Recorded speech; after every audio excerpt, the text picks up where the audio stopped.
அம்மா வீட்டு சமையல் சாப்பிட்டு வாங்க. ஹாய் வியூவர்ஸ், இன்னைக்கு நம்ம என்ன செய்ய போறோம்னா இனிப்பு சோமாஸ் செய்ய போறோம். வாங்க செய்முறையை பார்த்துக்கலாம்.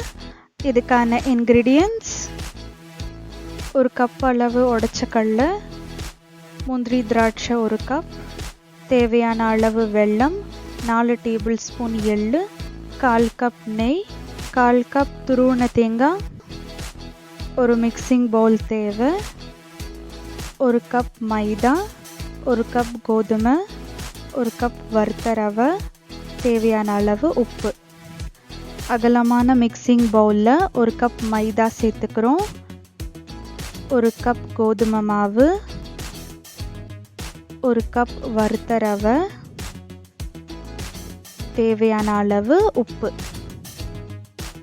உப்பு மாவில் சமமாக கலக்கணுன்றதுக்காக நம்ம நல்லா இதை கலந்துக்க போகிறோம். என்னோட வீடியோவை முதல் தடவை பார்க்குறதா இருந்தால் சப்ஸ்கிரைப் பட்டனை மறக்காமல் கிளிக் பண்ணுங்கள்.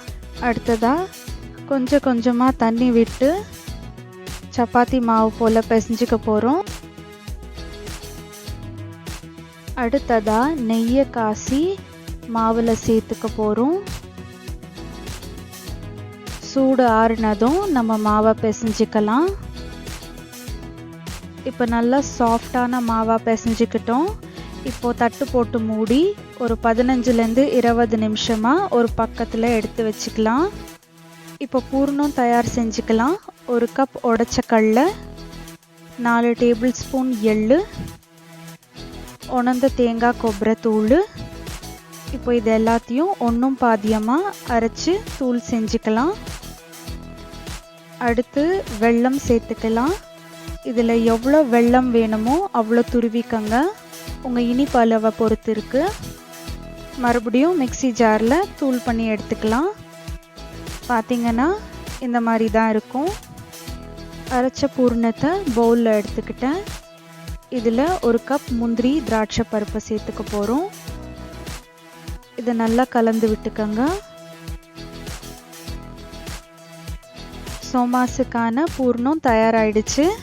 இப்போ அடுத்ததாக சோமாஸுக்கான மாவை எடுத்து வச்சுருந்தோம் இல்லையா, அதை இன்னொரு வாட்டி நான் நல்லா பிசைஞ்சிக்கிட்டேன். இழுத்து நல்லா பிசைஞ்சிக்கங்க. அப்புறம் சப்பாத்தி போல் இந்த பதத்தில் திரட்டிக்கங்க. நீங்கள் பூரி மாவு சைஸில் திரட்டியும் செஞ்சுக்கலாம். ஆனால் நான் ஒரே மாதிரி ஷேப் கிடைக்கணுன்றதுக்காக சப்பாத்தி மாதிரி திரட்டி ஒரு கிண்ணத்தால் இந்த மாதிரி கட் பண்ணிக்கிறேன்.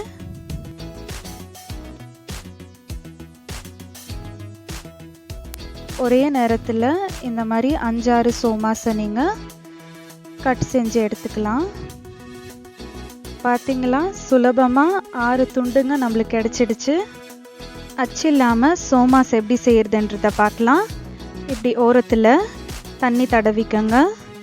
உள்ளே பூர்ணம் வச்சுக்கிட்டு இப்போ பாதியாக மடித்து தண்ணி தடவின இடத்துல அழுத்தி விட்டுக்கங்க. இந்த மாதிரி இப்போ இடது கையால் சப்போர்ட் வச்சுக்கிட்டு வலது கையால் லேசாக மடித்து விட்டுக்கங்க. உங்களுக்கு அழகான டிசைன் கிடைக்கும். பார்த்தீங்களா, அச்சு இல்லாமல் எவ்வளோ அழகாக தயாராகிடுச்சு. இது கஷ்டமாக இருந்தால் நீங்கள் அச்சுலேயும் வச்சு செஞ்சுக்கலாம். இப்போ நம்ம கையில் எப்படி செய்கிறதுன்னு பார்த்தோம் இல்லைங்களா, அதே மாதிரி மற்ற சோமாஸுகளையும் நம்ம கையால் செஞ்சு எடுத்து வச்சுக்க போகிறோம். ஒரு பக்கம் ஸ்டவ்வை ஆன் பண்ணி எண்ணெயை காய வச்சுக்கலாம். எண்ணெய் காயறதுக்குள்ளே ஒரு 10-15 சோமாஸுங்களை ரெடி செஞ்சு இந்த மாதிரி எடுத்து வச்சுக்க போகிறோம்.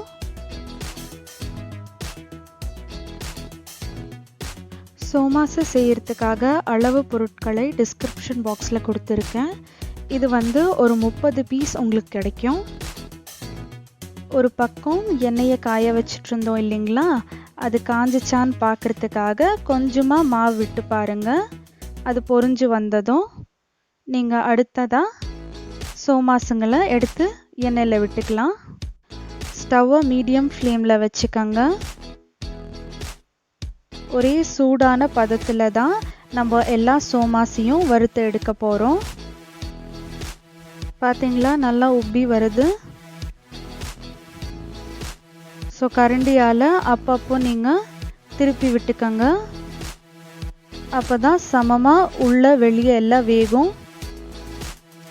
அம்மா வீட்டு சமையல் என்னோட 2வது சேனல். என்னோட முதல் சேனல் வந்து சந்தூஸ் கிச்சன். அது இங்கிலீஷ் மொழியில் இருக்குது. டிஸ்கிரிப்ஷன் பாக்ஸில் கொடுத்துருக்கேன். அந்த சேனல்லையும் கொஞ்சம் சப்போர்ட் பண்ணுங்கள். இப்படி கரண்டியால் நீங்கள் அடிக்கடி திருப்பி விட்டுக்கங்க. அப்போ தான் 2 பக்கமும் உங்களுக்கு பொன்னிறமாக கிடைக்கும்.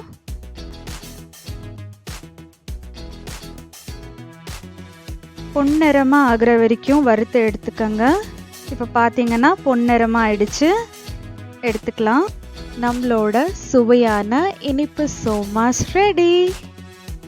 இந்த ரெசிபியை ட்ரை பண்ணி பார்த்துட்டு எனக்கு சொல்லுங்கள். இந்த வீடியோ பிடிச்சிருந்தா லைக் பண்ணுங்க, சப்ஸ்கிரைப் பண்ணுங்க, மறக்காம பெல் ஐக்கனை கிளிக் பண்ணுங்க. மறுபடியும் ஒரு ஸ்பெஷல் ரெசிபியோட உங்களை வந்து சந்திக்கிறேன். நன்றி, வணக்கம்.